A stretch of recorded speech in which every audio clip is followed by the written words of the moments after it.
My friends, welcome to the Sheep Get Sheared podcast. I'm your host, Austin Creed. My friends, I'll be honest with you. My life has changed a lot ever since this show has started. I started this show back when I was in college, and I used to post every single day, and I need to get back to the point where I post every day. But the world is so full of crap right now. Oh, there's so much going on in the world. There's so little time in the day. Does anybody else relate to that? I think I speak for a lot of us when I tell you that as you grow up, you go to high school, you go to college even, and then once you really get into what people call the real world, so to speak, your life changes forever. Not only did your life change, but your perspective, it changes with it. You go from caring about certain things and having priorities to just being consumed in the day to day.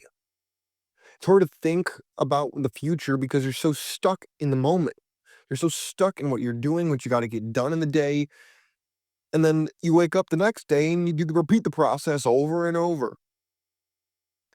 You know, dealing with loss when it comes to the investments that you make, it can really hurt you. I'll tell you that right now. I'm dealing with some of that myself. When it comes to loss, when it comes to dealing with a gambling, I'm not a gambler. I don't understand why people like to gamble at like the casino. I know people, both people I meet professionally, as in I work in the roofing, consulting, construction business, and I meet a lot of people who like to gamble. But more than that, there are people who like sports gambling, like go to the casino. They like to, go to have their poker night, whatever it is, things of any stripe, any color.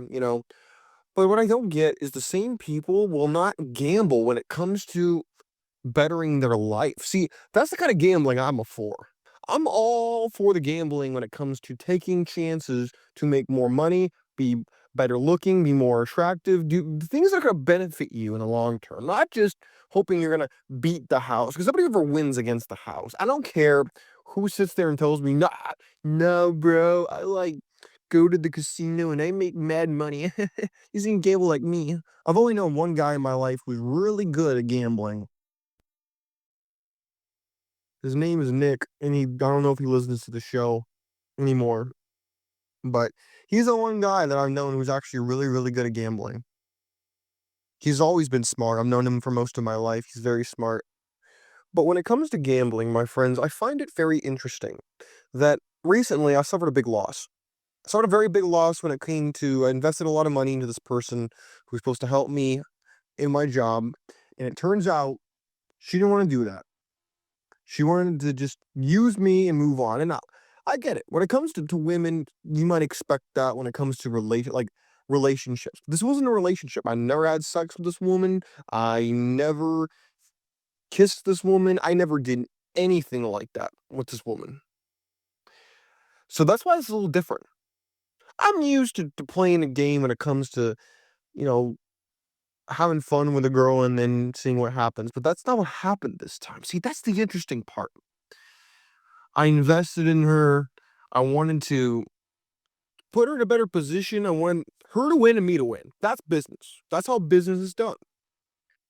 But what's interesting is she didn't get to that part where she could just deal with it. It was reinforced to me, my friends, that women are not like us. And what I mean by that is women are good at certain things. I mean, I'm not going to sit here and tell you that women are bad at everything. That's just not true. But they don't have that same drive to conquer the world, to go out there and take what's theirs. They don't have that same mindset. I'm sure some of them do, but they're usually more on the rainbow scale and they're not. I've only met one woman who's really gung ho about business and she's a lesbian. Most other people, especially when it comes to women, they'll back you up if you're the dom guy. Facts. They'll back you up. But they're not going to go out there and have that same level of meticulous grind day in, day out, sacrifice, not live the high life, not yet, because you want to grind, you want to get there. Not a lot of women will do that. They want to sit the finish line and wait for the winners. We all know this. But there are some who do. That's not the main point. The main point, my friends, is you gotta understand that let's take sex out of the equation. Let's take it out of the equation because that is where a lot of women get their leverage. Is once they get you in the bed, now their sex appeal has leverage over you as a man. We all know this. Anybody who's been in the game, high school, college, the adult world, they understand these things. She might not even want you. She might just want your attention, your money, your time, resources, you name it. But at the end of the day, my friends, you have to be aware that even if you don't have sex with certain women, you don't let them in your bed, you don't go on dates with them, you don't do any of that stuff. This stuff could still happen to you, even in business. And you have to be ever so vigilant to prevent this from happening. Because in general, there's a saying that I learned working in the consulting world, and it's buyers are liars. In other words, when you think you got a deal, when you think that they're right about to sign, when they're right about to do business with you, anything can happen. It's not always a slam dunk. There are some people where a handshake is as good as a wet signature on the dotted line. There are other people where they'll cross their fingers, whether physically or metaphysically, as they're telling you this, that, and the other thing. I've had that happen to me multiple times, by the way. I actually had it happen to me today. Oh yeah, oh yeah. I signed one agreement today, and another one just bailed on me after I helped him out, did all these things for him, and he bailed on me. Now, don't get me wrong. People don't owe you anything in this life. Here's the interesting part, though. You have to make your investments selectively. If you're a man who wants to build yourself, if you're a man who has vision and drive, you want things out of life. Guess what? Other people want the same thing you do. A lot of other people, they want to use your ambition to further not their drive, not their goals, their comfort. That's what they want. Most people want the freedom to be comfortable, not the freedom to fail, not the freedom to succeed, not the freedom to achieve the highest levels. They don't want that. They want the freedom to be comfortable. They want to sit back and they want to have a nice time. They want to sit and look out that penthouse glass window on the 100th floor of the building. And they want to sit there and be like, yeah, yeah, I like this. This is pretty good. I can tell you right now, me and you gentlemen like myself, you'll sit on that 100th floor, that penthouse, and you'll sit there and you're like, okay, what's next?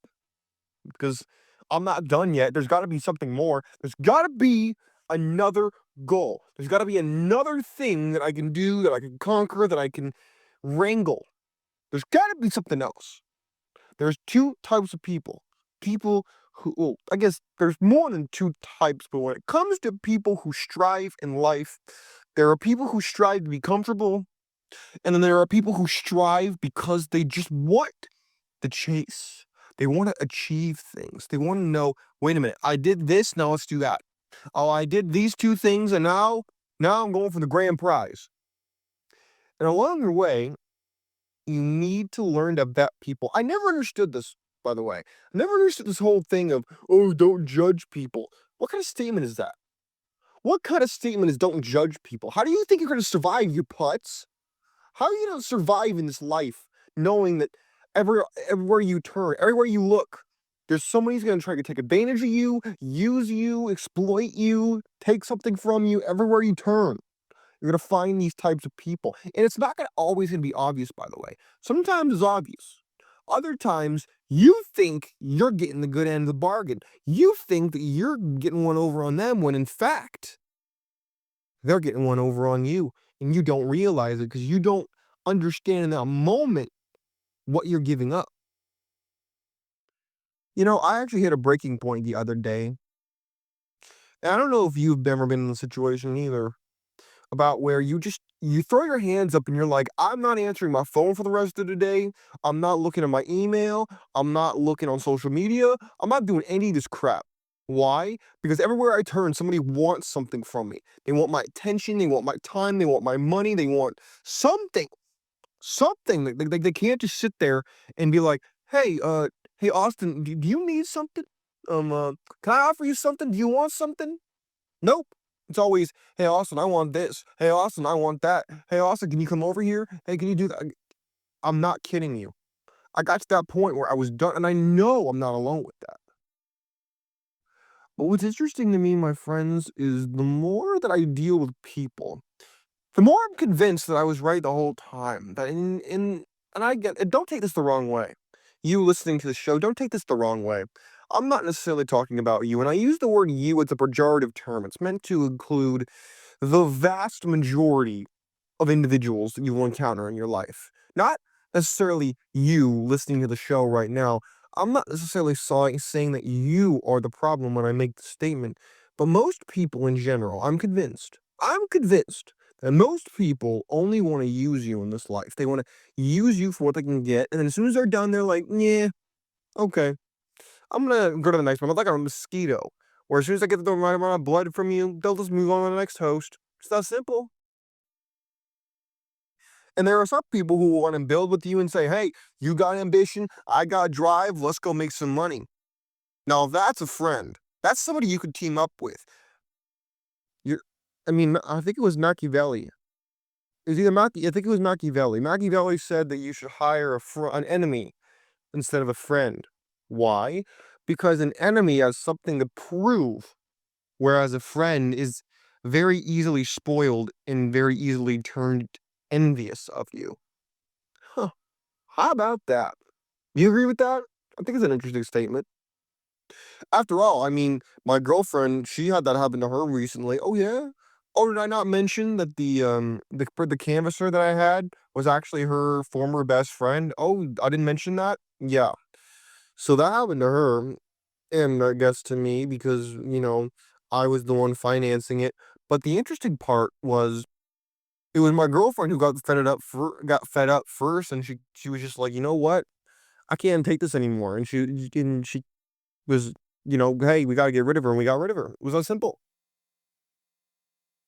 But what's interesting, my friends, is, you have to be selective about who you let in your sphere, who you let around you, because your peace as a man is currency. When you let too many people around you, whether it be they're calling you, social media, in person, they're taking up your time. They're taking up your sanity. Sanity is a resource. I don't know who. I mean, the Cheshire Cat said that one. He said, "You can't help that most people are mad." He said, "Most everyone's mad here." And he wasn't talking about, what's that place called again? He wasn't talking about Wonderland. He was talking about here. Most people are mad. And the interesting part is, it doesn't get a whole lot better the older you get. In fact, it gets worse. You would think it would get better. You would think that, wouldn't you? But actually, in fact, it gets much worse. And my friends, the interesting part about the whole ordeal is you would be forgiven for thinking that things can get better if you just want them to. But the thing is, you can't control other people. You can't control what they do and what they say. And you have to understand that if you care too much about anybody in your life, that gives them leverage over you. And I understand not everybody's going to betray you or stab you in the back, but I'm a cynical guy. That's why you listen to me. You don't listen to me because I'm here to tell you about how to win friends and influence people. If you did, you're on the wrong show. Of course, that's part of it. You want to win friends and influence people, but you also got to understand that life is not easy. Life is good. It is not good. And if it is for you, maybe you're a lucky person. You're the exception. You're not the norm. For most people, me, probably you listening to the show, life is a grind. Life is horrible and life sucks. Now, does that mean that life's not worth living? No. But, when it comes to certain forms of entertainment, they expand on this concept quite well. Because when you experience this type of professional downturn, so to speak, when you invest in people and it doesn't work out, whether it's your time, your money, a combination of the two, when you realize that your investment doesn't work out, it's easy to get depressed. It's easy to get down on yourself. Like you should not have tried at all. I actually disagree with that. I really do. And the reason is because you gave yourself the ability to try. If you are not doing enough, then you're not gonna risk failure. Failure is not a death sentence. It is not something you should be fearing. And this is coming from somebody who feared failure above everything back in the day. Now, for those of you who know me in real life, you know this to be true. For those of you who don't know me in real life, you may not know that back in the day, I was huge, hugely scared of failure. I didn't want to do anything. I didn't want to fail. I didn't want someone tell me I wasn't good. Like anybody who's seen Back to the Future, Back to the Future is my favorite movie. Favorite movie series of all time, Back to the Future. Fantastic series. And there's a line in the first movie where Marty McFly, he goes around, he's trying to play his music, right? He's at the talent show at his high school. It's an 80s movie in case you didn't know. And the interesting thing is he goes and he does his act and they're telling him he has no talent. And he's talking to his girlfriend, Jennifer. And then she proceeds to say, oh, you have talent. You can't just give up. You can't just say, oh, I have no talent, whatever. He's like, man, I saw like my old man. Because in the story, his old man said the same thing about his writing. And because he said the same thing about his writing, he never wrote a book and then he never became famous. But what happened is in the story, he fears that failure and it produces the life that he lives. But then when he goes back to the future and he meets his parents, I won't spoil it for you if you haven't seen it. It's fantastic. My favorite series. But what's interesting is once you get over the fear of failure, because you'll have setbacks in your life. I've had setbacks recently. I've gone into a couple details about it in the last couple minutes we've been talking. But what you need to remember is there are setbacks on your way to success. And the minute you fear the setbacks, the success is going to be inhibited because now you're going to be afraid to make that wager when you can win, as opposed to just not making it because you don't want to lose. Playing it safe is a shortcut to failure, not a shortcut to success. And this was highlighted to me over the last couple days in the fallout of this person that we hired to help us work just bailed on us and slammed the door and just quit out of nowhere after we invested a decent amount of money in the whole thing. Now, I'm not going to go into personal attacks. It's not important. In fact, it demeans the discussion. But what I will tell you is don't be afraid to take chances and to fail. It's really easy to sit back and say, this didn't work out, so I'm just doing nothing. I'm not going to try. I'm not going to strive. I'm not going to do any of those things because I don't want to mess up. I don't want to look bad in front of other people. I don't want to sit back and beat myself up over the mistake. And I don't want you to do that. That is how you truly fail in this life. Is you beat yourself. You tell yourself you can't do it. Just because you have a setback doesn't mean you failed. If you didn't learn anything, in my opinion, that's when you really messed up. That's when you really failed. And so, my friends, do not take that route because when you take that route, you pigeonhole yourself. You make a huge mistake. And I don't want you to make a mistake like that because that's hard to come back from. That's time that you're flushing down the drain. I'm looking out the window of my apartment right now and I see a shingle hanging down. I do a lot of roofing actually, and so when I see this type of stuff, I can't help but wonder why would you why would you cut corners like that as a contractor? I don't get it. I don't get why people cut corners only for it to be revealed not long after. I find that so odd. It's one thing when you cut a corner and no one even realizes that you did it. It's another one that gets shown very quickly after the fact, and then you look stupid holding the bag afterwards. Your shortcut actually takes longer when you know you messed up. But, my friends, at the end of the day, when everything is said and done, we got to live our own lives and we have to make mistakes, both good and beneficial and bad, and should never have happened. And the only way we truly live with ourselves is we're able to look ourselves in the mirror and say we tried, say we did everything we could. That's the only way we can truly live with ourselves. At least that's how I see it. If anything has been taught to me in the last week of my life, which has felt like forever to tell you the truth, is never be afraid to advocate for yourself and never be afraid to take chances. Will you lose money, time? Sure, but you'll gain a lesson, something that you will remember and that will help make you stronger as a person. I hope you don't forget that because that's an important detail that is often left out. And if anybody who's in sales, sales is one of the hardest jobs ever, let me tell you. A lot of details to it that a lot of people don't understand unless you are actually a part of it. And my friends, I want to leave you with something else. You can't control what happens to you in this life, but what you can, and not just sometimes, but what you can always control is your reaction to what happens to you. And I've seen people respond in ways that I've just left flabbergasted as to how in the world have you gotten this far with that attitude? And there are other people where I say nothing affects them. They do not flinch in the face of faltering or in fear. And that is where you should strive to be, is not to falter in the face of fear and adversity, but to put your head down and to remember who you are. Remember, I've said this on the show multiple times. Remember Mufasa's voice from the movie Lion King when he's talking to Simba and he says in his booming James Earl Jones voice, remember who you are.